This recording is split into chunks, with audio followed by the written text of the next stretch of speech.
Fala pessoal, beleza? Bom, para quem tá chegando agora, eu sou o Thiago, esse aqui é o meu canal Crítica Marxista, e essa aqui é a nossa última aula do mini curso sobre a economia brasileira, e não porque a gente vai chegar hoje até o Brasil contemporâneo, né?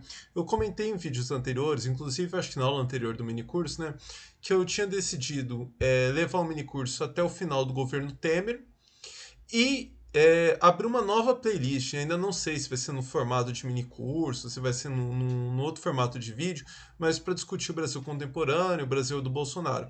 Por que, que eu vou fazer isso? Porque aqui o mini curso ele é muito em cima, né, dos dados que eu recolhi, né, na minha para fazer minha dissertação de mestrado, né, e também pelo próprio horizonte temporal, né, de que já é um período, né, que tem muitos dados acumulados, né. Então, mesmo depois da dissertação, tem mais coisas que eu fui recolhendo, né, para fazer esse mini curso. Então, isso confere determinado estatuto de cientificidade, né, para o mini curso.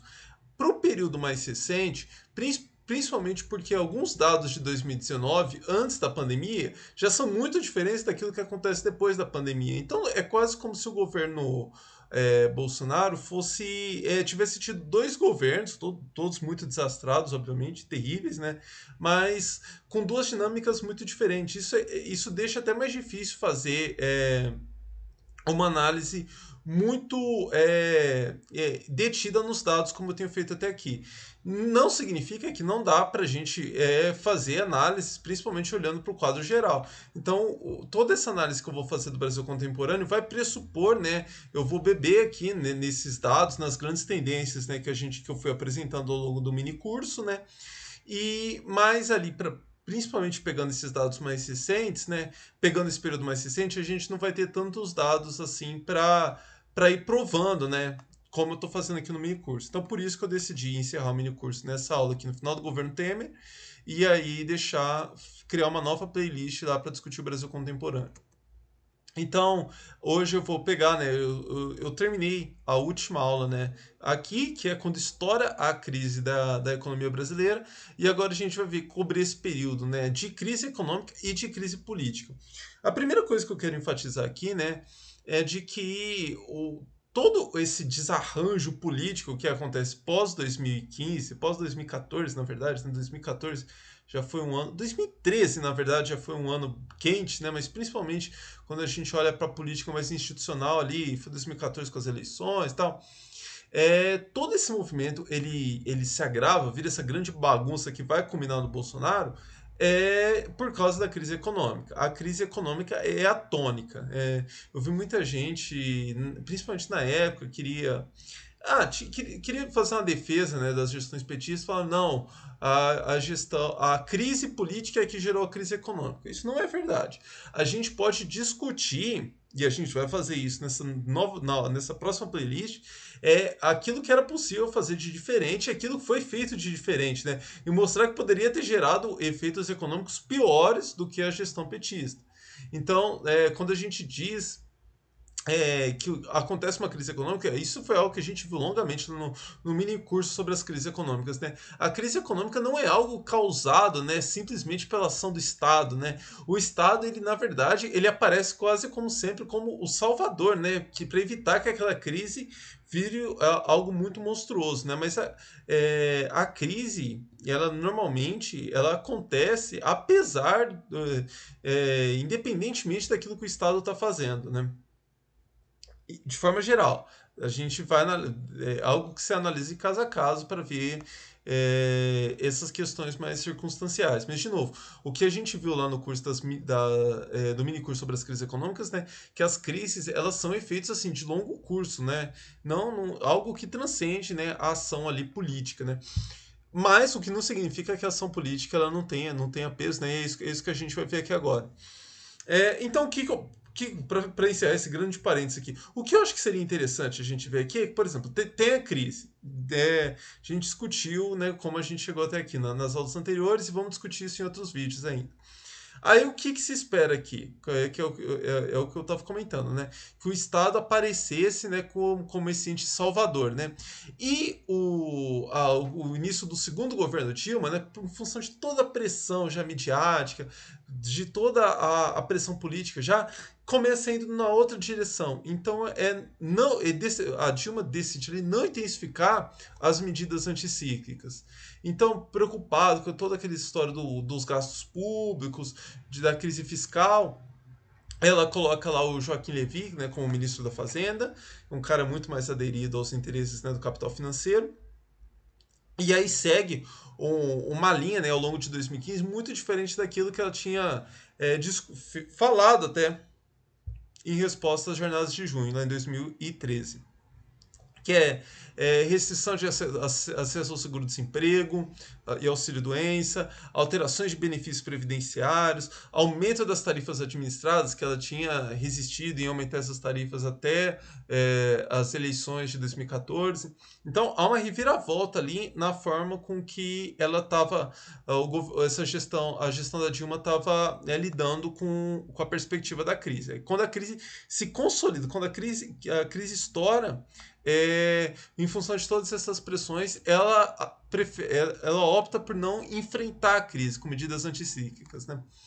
E é muito interessante, né? Que apesar dos telejornais, eu não sei por que os telejornais, principalmente Globo News, né, que são os que têm maior alcance, né, mas também que invade Folha de São Paulo, Estadão, né, por que, que os analistas, né, econômicos desses veículos, eles são tão aderidos aos interesses do capital financeiro? Eu não sei explicar isso exatamente, né, tem algumas hipóteses, passa até por questão de biografia e tal, mas é muito curioso que tudo que esses jornais, esses veículos estavam defendendo nesse momento eram os interesses do capital financeiro. Porque, veja, a preocupação com as contas públicas, né, com o bom estado das contas públicas, é um interesse primordialmente do capital financeiro, que é quem vive dos juros do Estado, que tem essas transações diretas, né, e depende, né, do bem-estar das contas públicas até para ficar mais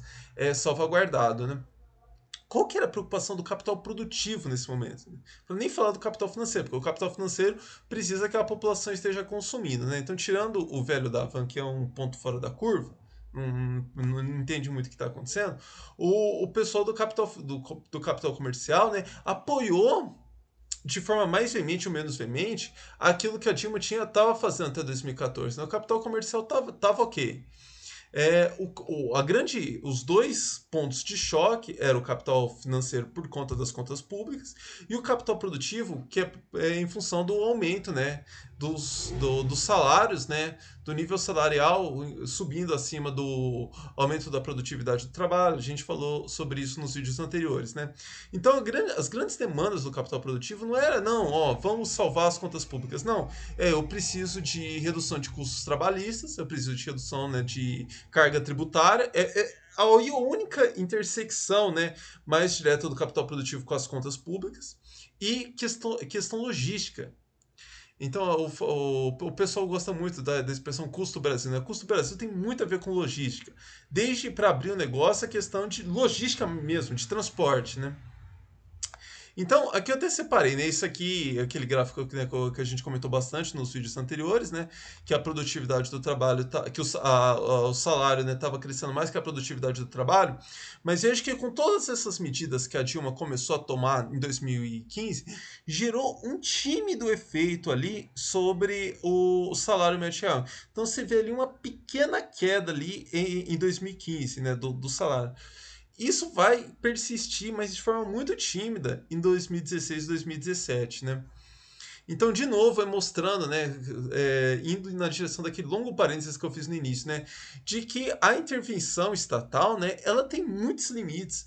Pô, o Temer, vamos falar isso na sequência, o Temer assumiu para reduzir custos trabalhistas e mesmo assim ele conseguiu muito pouco. A vontade, né, dos gestores políticos, né, é muito diferente daquilo que de fato eles podem fazer. Exemplo contemporâneo, lockdown. Quantos governadores e prefeitos aí tentaram decretar lockdown nas cidades para conter a pandemia e não conseguiram? Então vamos lá, mas dando sequência. A parte dos investimentos públicos, né, que eu falei ali, que eu coloquei né, aqueles três demandas né, do capital produtivo. redução dos custos trabalhistas, fiscais e a questão logística, né? Isso aqui foi, eu já estava fazendo a pesquisa, foi muito curioso, né? Que num curto período de tempo, o IED, né, que é aquele Instituto de Estudos para Desenvolvimento Industrial, né, é um porta-voz intelectual do capital produtivo, e o valor econômico, que é porta-voz da burguesia por excelência. Então tem lá trânsito, o pessoal do capital financeiro, do capital comercial, do capital produtivo, né? Num curto espaço de tempo, começou o IED e o valor econômico, né? O valor muitas vezes repercutindo aos estudos do IED, né? A falar do preocupado com os investimentos públicos, né? Não de forma geral, né? Mas o Brasil está investindo menos em infraestrutura, em logística do que países como Luxemburgo, Eslovênia, Hungria. Então fizeram um longo levantamento não para defender que o Estado tinha que gastar, fazer política econômica expansiva. Eles não chegam nesse ponto. Mas o problema, a preocupação deles era com infraestrutura. Falando, então o Estado precisa investir mais em infraestrutura. É por isso que aí o pessoal fica quieto com relação à educação, saúde, né? Porque para ele falar, não, a gente precisa aumentar a infraestrutura, mas não pode cortar de saúde e educação, vai chegar no ponto que fala, então, ó, tem que gastar mais. Obviamente que esse pessoal não chega a esse ponto, até por causa de embrincar interesse com o capital financeiro. Eu vou discutir muito mais essa questão, né, dessas diferenças de interesse entre os capitais, né, capital produtivo, capital financeiro, capital comercial, num próximo mini curso aqui do canal. Então, até agora, né, acho assim, vocês conseguem entender de forma mais geral, mas eu vou fazer um mini curso mais detalhado, né, para a gente discutir especificamente, né, essas diferentes dinâmicas aí que separam as diferentes capitais, né. Mas aí, um desses estudos do IED, né, que eu estava mencionando, né, eles colocaram levantaram, né, que nesse cenário, né, principalmente a partir de 2015, né, começou a ganhar vultos, né, a postura defensiva das empresas. E o que isso significava, né? É aumentar a participação de capital em ativos, né, mais líquidos, né, de maior liquidez significa o seguinte, por exemplo, se você investe numa fábrica, você compra um maquinário novo, esse maquinário, esse investimento, né, fica preso ali naquela fábrica, naquele maquinário por 50 anos, por 15, 20, 30 anos, né, investimento líquido é investimento em ação, é investimento em debêntures, é investimento assim que, vai dar errado, pô, preciso desse dinheiro, você consegue vender rapidamente ali e ter aquele dinheiro na mão. Então, o que as empresas fizeram foi isso. Deixaram de fazer investimentos, né, grandes investimentos, né, em questões concretas, né, ligadas ao seu próprio negócio para partir para essa postura, adotar essa postura defensiva, né. Então aumenta a participação de receitas financeiras em relação à receita total, né. Era 4,2 em 2013, vai para 7,3 em 2015. E aí coloca até que, né, que fica no nível parecido com 2009, né? Naquele vídeo que eu falei sobre a crise internacional, né? Eu mostrei como que 2009 tinha sido um ponto fora da curva ali e a receita financeira explode, né? Mas é muito curioso essa segunda parte aqui, que em relação aos grupamentos da indústria, em todos eles, a participação das receitas financeiras foi superior em 2015 do que em 2017, em 2007, né? Então, é, como que essa postura defensiva ela é muito verdade. Ela foi amplamente adotada na indústria, né? E aí vem tudo aquela questão que até me lembraram no último vídeo, né? Do problema da desindustrialização, todas essas questões que a gente vem discutindo, né, timidamente, mas é uma discussão que inclusive está invadindo a mídia, tem grupos de pesquisa voltados para isso, né, tem o pessoal do valor adicionado, o pessoal ali mais ligado os keynesianos, né, estão muito têm falado longamente sobre isso, né. Então, outro ponto aqui que eu queria chamar a atenção nesse período, né, é que a crise, ela inclusive derrubou as receitas especulativas, né? Então, o pessoal foi, né, investiu mais em receitas nessas atividades especulativas e o retorno foi ficando cada vez menor, né? Eu coloquei aqui que a crise, portanto, redundou numa redução, né, das receitas financeiras das empresas não financeiras. E aí, além disso, em queda da produção industrial, porque veja, o pessoal deixou de investir na produção para ir para atividade especulativa. Caiu a receita com as atividades especulativas, caiu a receita com as atividades produtivas, consequentemente cai investimento produtivo, cai exportação, cai a rentabilidade e cai a rentabilidade dos investimentos, né, externos que estavam sendo direcionados para o Brasil, né? Inclusive o volume deles. Aqui foi aquele ponto que eu tinha, eu acabei de falar, né? Olha ali esse V ali, né? É de 2009, né? Então foi aquele período que a utilização da indústria despenca, mas ela volta em 2010 como se não tivesse acontecido nada, né? Enquanto que aqui, quando a gente olha aqui nessa segunda parte do gráfico, né, de 2015 em diante, não é bem verdade, né? Cai e fica lá nesse patamar muito reduzido até 2018. E isso aqui também é muito interessante, né? Olha a proporção de investimento, né? Dos lucros que é reinvestida, né? Olha como despenca ali depois de 2014. É ladeira abaixo até 2016, né? Então, né, o ano de 2015 ele é esse ponto, né? É o ponto. É quando a crise explode mesmo, e é o que vai gerar toda a barulheira em 2016, né? O responsável direto por tudo aquilo que vai acontecer em 2016, né? Aí eu coloquei aqui, destaquei aqui, né, que as empresas sofreram um impacto praticamente imediato, né, daquele movimento, né, do governo Dilma, né, de aumentar de novo a taxa de juros, de permitir desvalorização cambial, né? Então é quase que imediato que a dívida dessas empresas, né, explode. Eu comentei também isso rapidamente no vídeo anterior, né, que eu falei que ali em 2012, nesse período, né, muitas empresas estavam adotando o expediente de se endividar para não reduzir investimentos produtivos. Aquele investimento produtivo que eu tinha comprometido que eu ia fazer, eu vou fazer mesmo. Mas aí se endividava para investir em especulação financeira.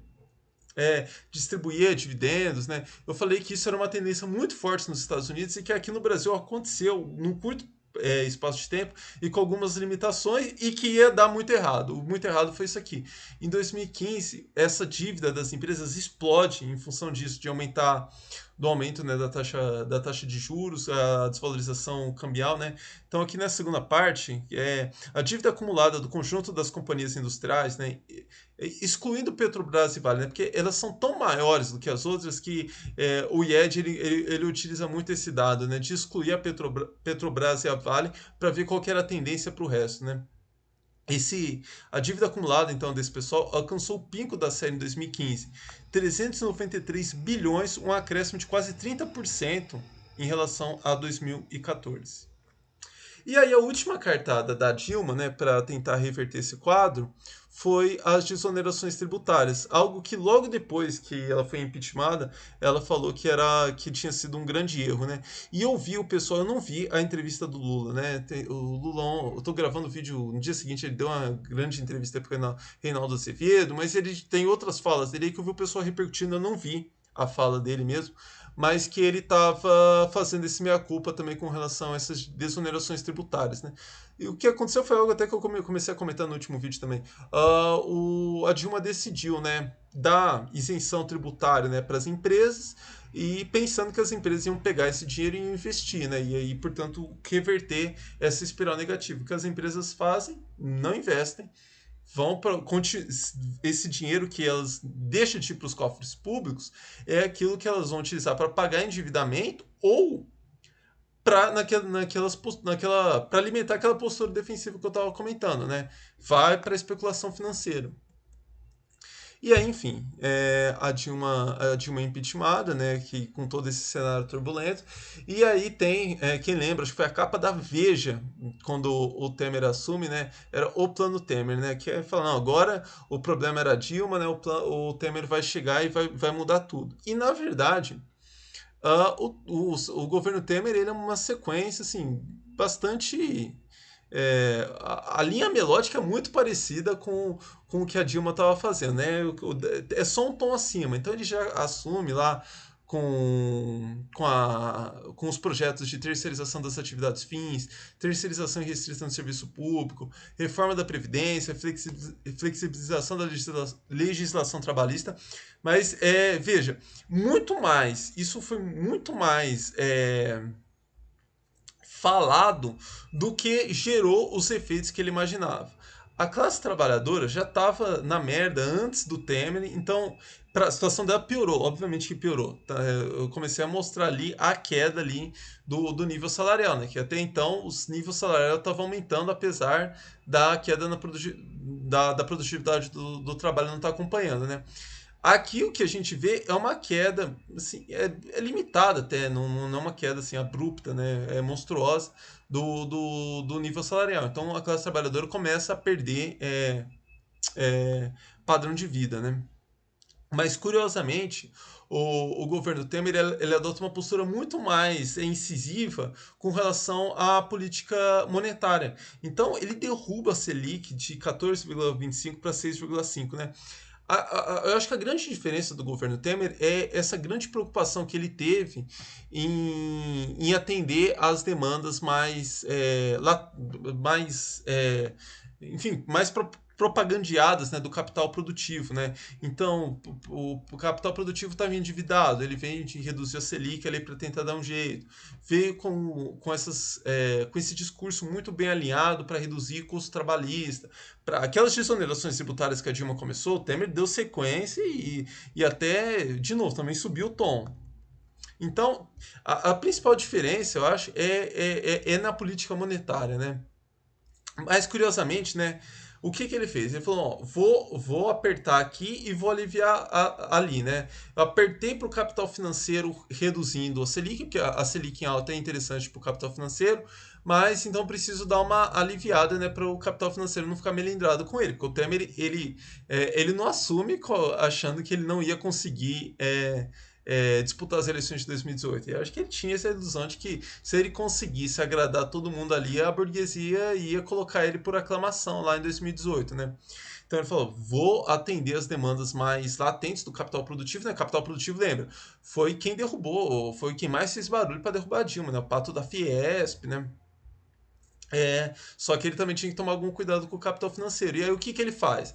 Eu falei lá nas aulas, né, sobre na parte do governo Lula, né, como que o BNDES tinha virado um instrumento-chave, né, para conceder empréstimos, né, para as empresas. O Temer ele faz o seguinte: ele corta, né, ele restringe a atuação do BNDES, mas a ideia era abrir espaço, né, para o capital financeiro privado. Então fala: não, eu diminuo o papel do BNDES, mas aí o capital financeiro vai ter maior demanda das empresas produtivas, né, para pegar empréstimo do capital financeiro. E não é o que acontece. Porque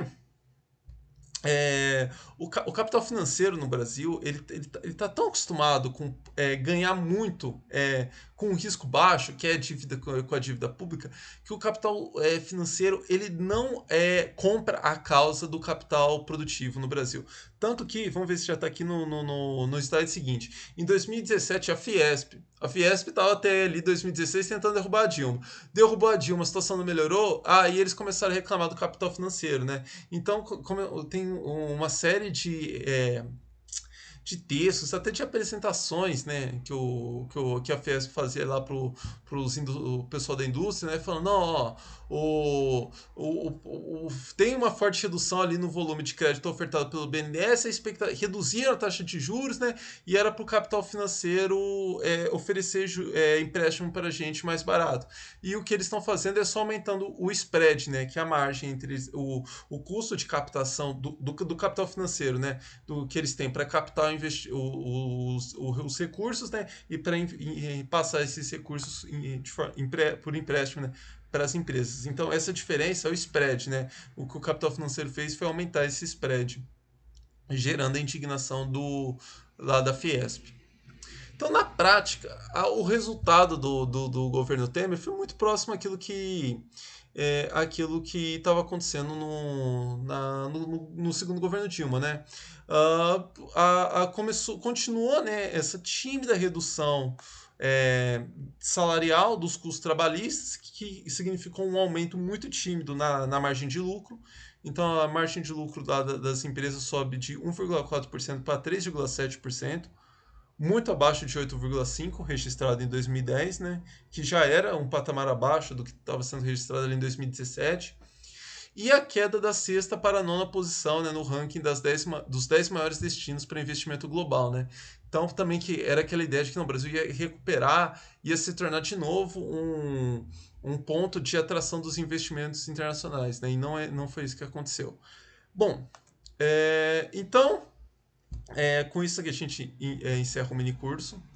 E aí eu vou pensar aqui, vocês podem comentar aí dar ideias, né, de como que a gente faz aí essa discussão sobre o Brasil contemporâneo.